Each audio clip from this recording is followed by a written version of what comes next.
Shalom teman-teman, terima kasih atas waktu dan kesempatan yang diberikan kepada saya.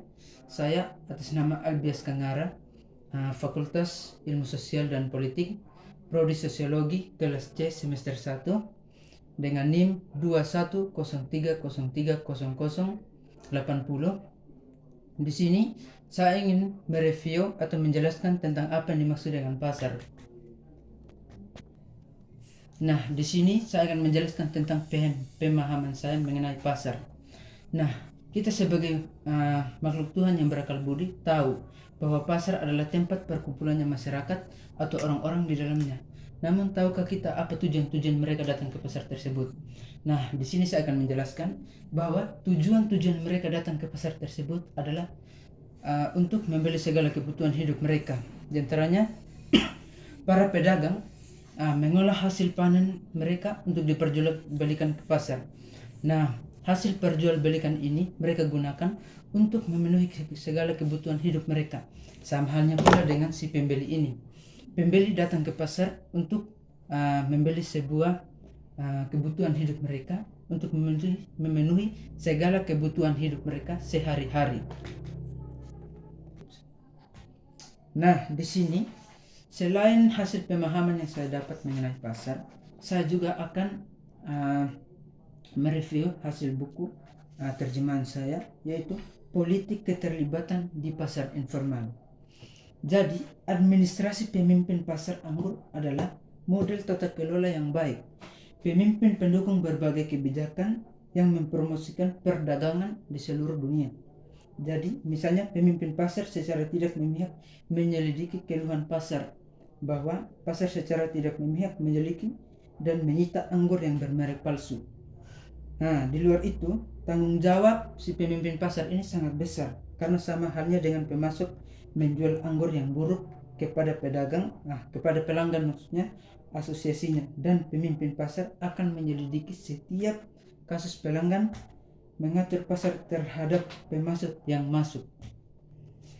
Jadi di sini pendapat dan argumen yang saya dapatkan ini adalah bahwa pemimpin yang kuat mereka yang mampu mengendalikan urusan internal kelompok dan dapat memiliki kemampuan untuk mengendalikan pasar tersebut, karena banyak pemasok pasar yang mengendalikan barang dagangannya dengan cara yang tidak benar dan menjual hasil dagangannya dengan tidak baik. Pemimpin yang kuat akan menjadi motivasi bagi para pedagang. Nah, yang kedua di sini pertanyaannya, mengapa para pemimpin pribadi ini sangat penting di dalam pasar? Nah, ada ratusan pasar serupa lainnya di Lagos dan hampir semua terstruktur dengan cara yang sama. Mereka berada di ruang yang dibatasi secara fisik, diatur oleh ratusan pedagang yang terpilih dan pemilihan pasar rakyat norma sosial.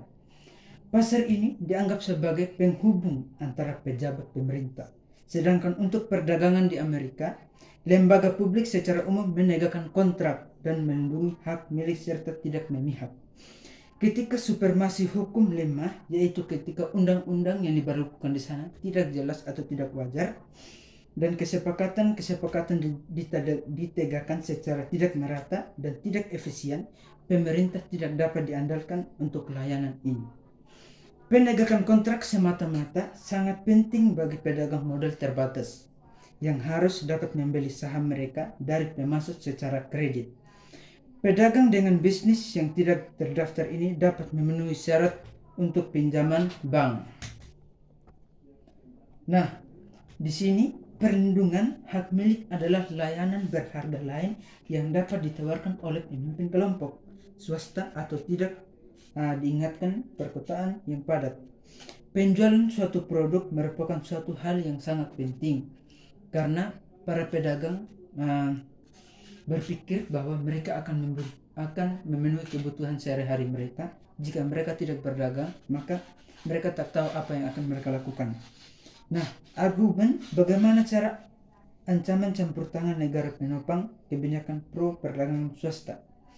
Kesimpulan, bagi negara yang memotivasi para pemimpin kelompok untuk berinvestasi dan mempertahankan kebijakan Yang dipelajari dalam kelompok ini adalah asosiasi pasar yang tegas dan benar, di mana setiap asosiasi pasar berinteraksi dengan baik.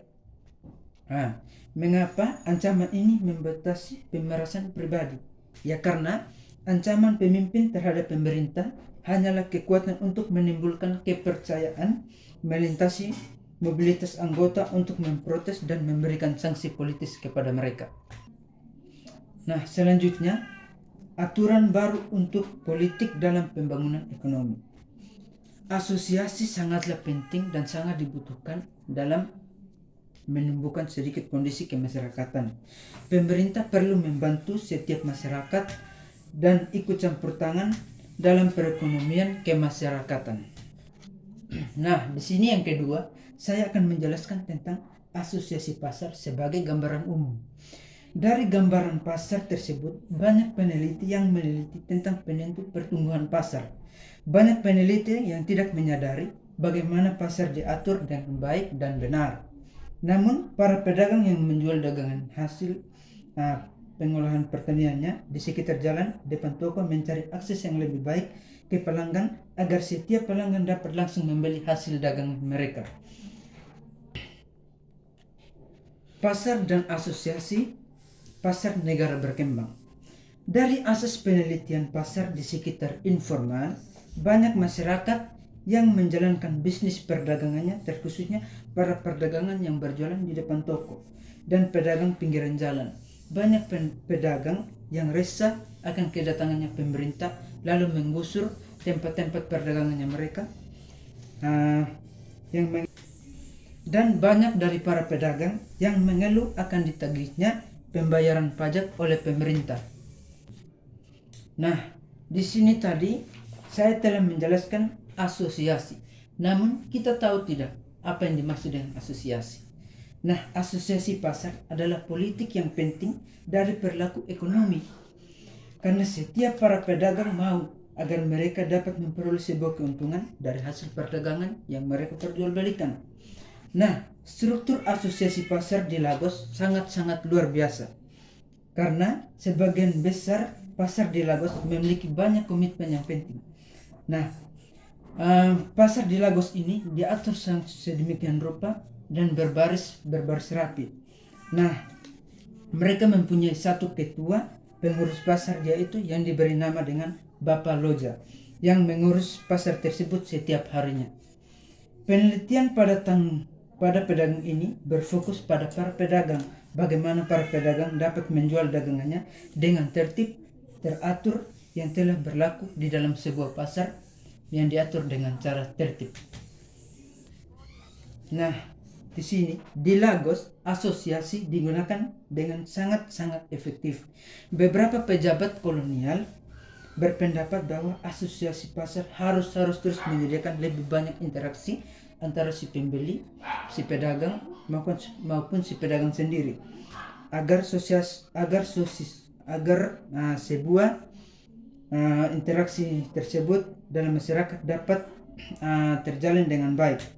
Asosiasi Pasar Lagos memiliki 200 pedagang asosiasi, menjual produk mulai dari ponsel, pakaian bayi maupun peralatan dapur lainnya. Yang ketiga di sini adalah melakukan survei representatif pedagang informal.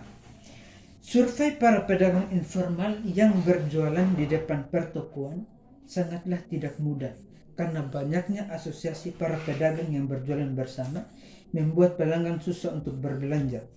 Karena banyaknya pedagang yang berjualan dan ingin mencari sebuah keuntungan masing-masing demi memenuhi akan kebutuhan sehari-hari mereka.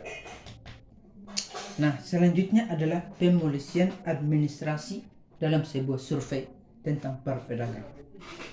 Para kepolisian setempat juga sulit untuk mendapatkan survei dari para pedagang karena banyaknya faktor dan rintangan yang harus dilalui. Pertama, survei merasa terganggu saat disurvei. Selain itu, para pedagang yang lainnya pun banyak yang menolak untuk disurvei dan menjawab pertanyaan mengenai politik. Dengan menerima tanda penghargaan dan responden merasa diperlukan dengan hormat oleh para survei. pertanyaan yang harus dilontarkan kepada pedagang agar survei dapat langsung diberlangsungkan di tempat tersebut. Nah, pada bagian 3 ini yang sudah saya jelaskan tadi, ada kesimpulan sedikit yang ingin saya sampaikan.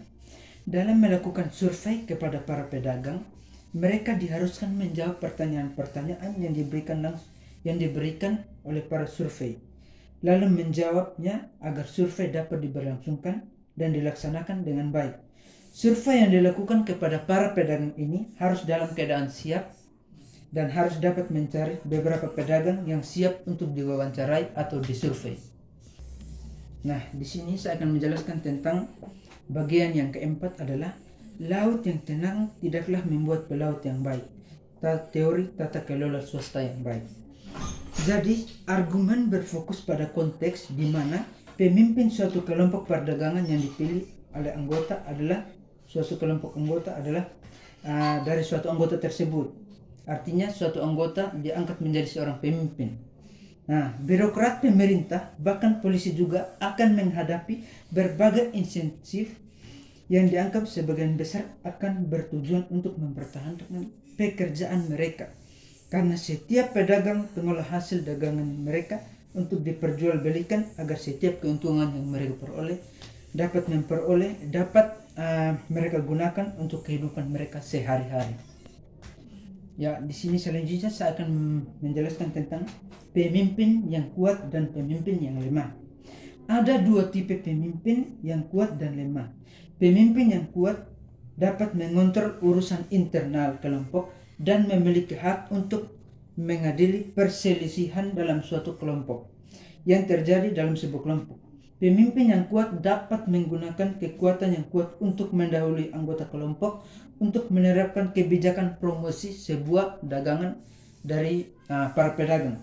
Sedangkan pemimpin yang lemah tidak dapat mengontrol urusan internal kelompok mereka dan mereka mungkin mencoba mengadakan rapat untuk berbagi tentang sebuah informasi yang akan dilaksanakan. Ketika anggota kelompok bersaing satu sama lain, maka rintangan terhadap layanan ini lebih besar terhadap suatu kelompok. Mungkin suatu kelompok akan terjebak di dalam keseimbangan yang tidak mendukung suatu perdagangan. Nah, dari hasil sebuah penelitian, saya mendapatkan sebuah kesimpulan bahwa hasil penelitian di Pasar Logos sangat baik karena tataan pasar di Logos sangat rapi dan juga tertib akan aturan yang berlaku. Ya, demikian hasil presentasi dari saya. Jika ada kesalahan kata yang saya ucapkan atau hasil presentasi yang kurang baik, saya mohon maaf. Kiranya kedepannya saya dapat melakukan presentasi lebih baik lagi. Sekian dan terima kasih.